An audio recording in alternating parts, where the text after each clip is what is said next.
A paz do Senhor Jesus, irmãos, bem-vindo ao canal Vem para IBD. Nós estamos estudando nessa semana a lição de número 9, Jesus, a ressurreição e a vida. E agora nós estamos na pré-aula do bloco 3, que é a ressurreição de Lázaro.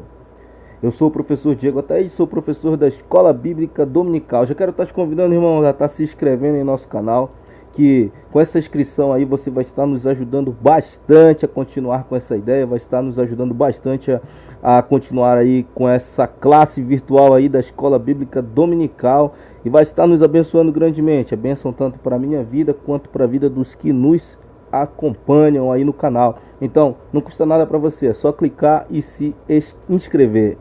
Então, vamos à aula. Bloco 3, a ressurreição de Lázaro. Então, Jesus não apenas sente os nossos dramas, assim como nós já falamos nos vídeos anteriores, mas também ele tem poder para resolvê-los. Então, como a gente falou, irmãos, na aula anterior, Jesus ele sabe, ele conhece muito bem as nossas aflições, os nossos dramas, as nossas dificuldades, né, os nossos problemas. Ele entende muito bem sobre isso. Então, ele tem poder para resolver qualquer um deles, seja de qualquer natureza.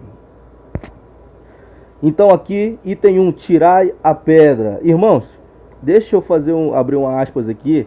Essa parte aqui é bastante convidativa, porque eu já venho te pedir para você tirar a pedra da sua lição.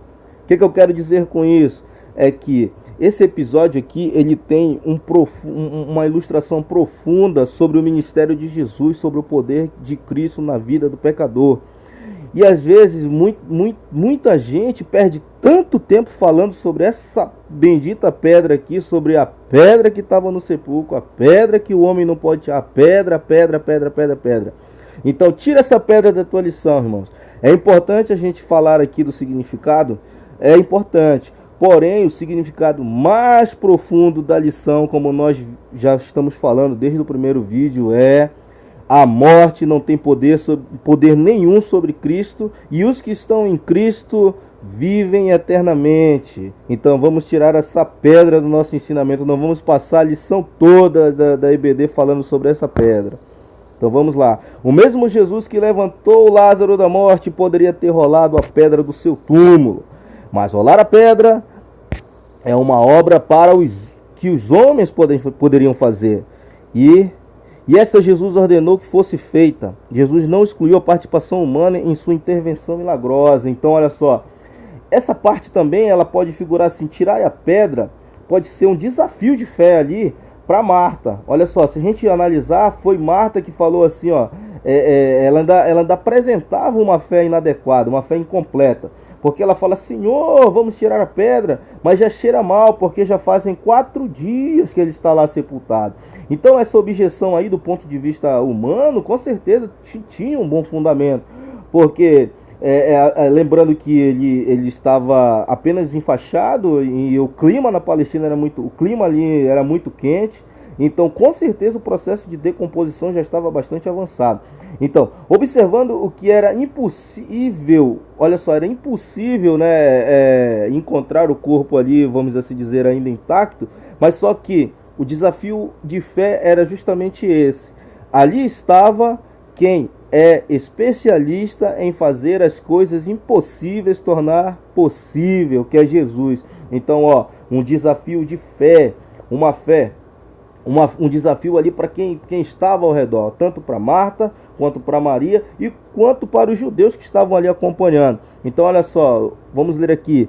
A ordem é clara: tirar a pedra. Só Jesus tem o poder para ressuscitar um morto, e ele faz. Mas tirar a pedra é desatar o homem que está enfaixado. Isso as pessoas podem fazer, e ele ordena que façam.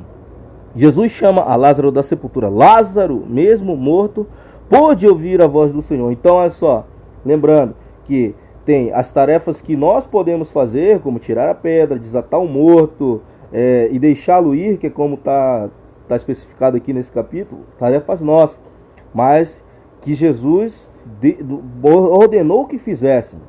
Como, por exemplo, pregar o evangelho. Pregar o evangelho é tarefa sua, é tarefa minha, tarefa nossa. Ninguém mais vai pregar o evangelho. Não vai descer um anjo do céu para pregar o evangelho. Somos nós que somos responsáveis por essa tarefa. Então, ilustrando bem aqui. Mas, lembrando que era um desafio de fé. Um desafio de fé. Então, para a gente estar ilustrando aí um pouco mais dessa fé, a gente dividiria ela em itens. Por exemplo, essa fé ela precisava ter confiança, ou seja, era uma resposta para as emoções. Essa fé ela era uma reação ao pensamento daquelas pessoas que estavam ali, e precisava ter lealdade também, ou seja, uma reação à vontade. A lealdade é a palavra de Deus. Amém? Tanto que Jesus fala, olha só, não te hei dito que se creres verás a glória de Deus?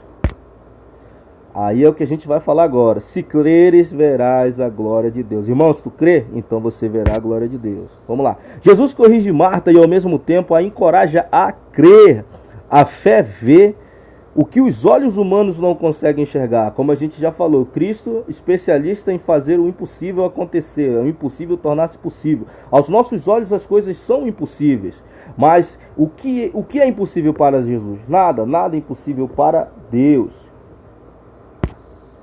Então, olha, Jesus disse, não te disse eu que se creres verá a glória de Deus? Como a gente já comentou. Então Jesus dá graça ao Pai porque a sua oração já tinha sido ouvida, e o milagre consolidará a fé dos discípulos e despertará a cartada final da incredulidade. Irmão, isso aqui é maravilhoso, não tem nem palavras. Olha só, a oração de Jesus ela é completa. Ela tem uma profundidade tremenda que na verdade é uma lição para que a gente absorva aí e viva pautado justamente nessa oração. Olha, Jesus orou assim: Pai, graças te dou porque me haveres ouvido, ou seja, já foi ouvido pelo Pai. Eu bem sei que sempre me ouves, ou seja, uma confiança. Então, a sua vida é uma vida de completa obediência à vontade de Deus. E a sua oração não admite uma resposta que contenha incerteza. Assim, a verdadeira oração é a realização consciente da vontade divina.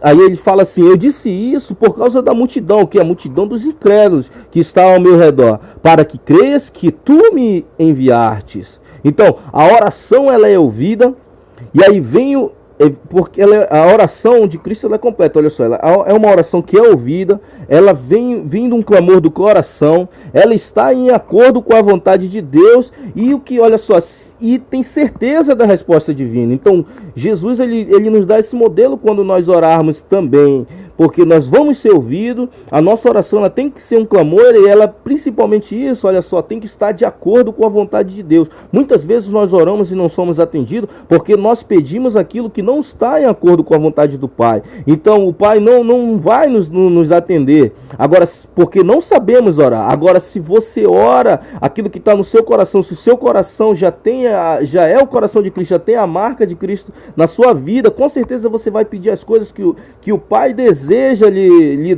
vamos dizer, de responder. E você, com certeza, você vai ter essa resposta divina vinda a seu favor. Então, às vezes a gente não recebe, a gente não é atendido porque nós não sabemos orar. Amém? Então, agora inicia uma contagem regressiva, né? A fé de Marta, olha só, a fé de Marta é confrontada, o choro de Maria é confrontado, a incredulidade dos judeus é posta ali nesse episódio, mas uma coisa é certa, olha só, a certeza da vontade de Deus, ou seja, Jesus já sabia o que iria acontecer e que estava debaixo do propósito de Deus, do seu ministério, para testificar e para glorificar o nome do Senhor. Então, aí acontece o quê? Um milagre extraordinário. Olha só, a voz é poderosa, até um morto escuta e obedece. Lázaro ouve, atende e sai da caverna da morte. Primeiro, a manifestação da glória de Deus. Tudo o que Jesus ensinou e fez mirava a glória de Deus. Então esse milagre, esse sinal, ele não foi por acaso, ele foi para que se glorificasse o nome de Deus, para que se engrandecesse o nome do Senhor, e como a gente já falou, para mostrar que a morte, que a morte que entrou no homem por causa do a morte que entrou no mundo por causa do pecado do homem não tem mais poder sobre o homem. Então, e aí o segundo propósito aqui que o comentarista coloca é um despertamento da fé. Os milagres de Cristo sempre tiveram um propósito de ensinar, um propósito pedagógico de revelar as verdades espirituais. Então, os judeus que estavam ali, eles eram incrédulos, eles não acreditaram e na verdade alguns até zombavam, como a gente sabe. Olha, se ele era amigo de Lázaro, por que ele não veio logo curar ele? Então colocaram isso à prova.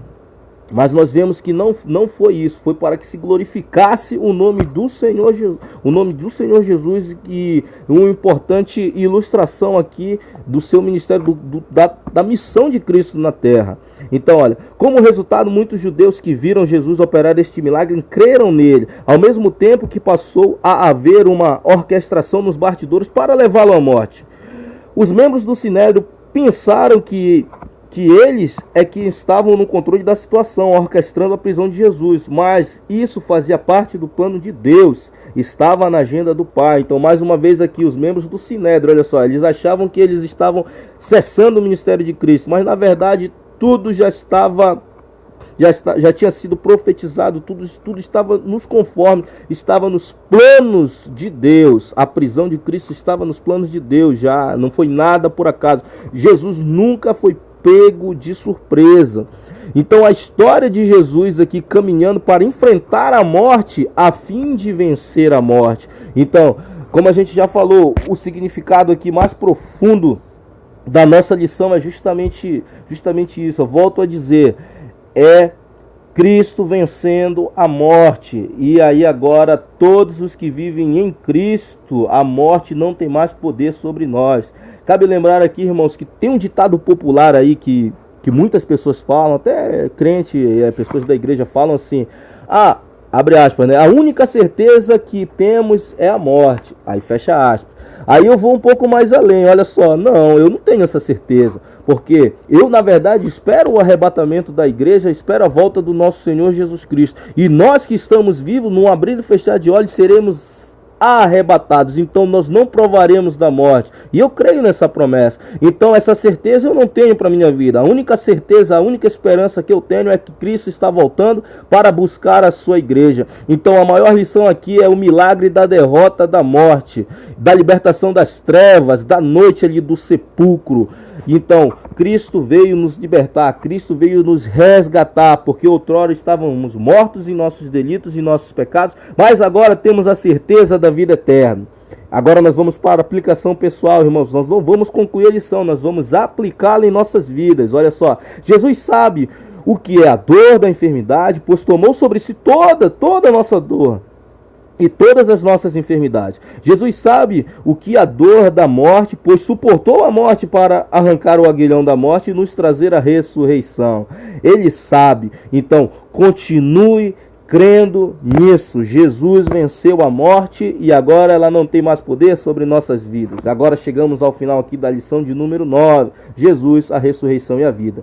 Irmão, você que nos assistiu aí, eu venho estar te pedindo aí, por gentileza, que deixe o seu comentário na lição para engrandecer ainda mais aí, vamos assim dizer, o nosso bate-papo, e para que os outros professores também, ao assistirem esse vídeo, possam estar absorvendo aí o seu conhecimento. Não guarde para você não. E outra, se inscreva nesse canal, irmão. Vamos fazer a maior classe da Escola Bíblica Dominical já vista nesse país. Olha só, temos essa classe, temos essa ferramenta que é a tecnologia, ela está a nosso favor. Então, vem para a EBD, se inscreve no canal, vamos propagar essa ideia. Não deixe essa ideia para não. Eu já te agradeço por ter nos assistido e até a próxima lição. A paz do Senhor Jesus.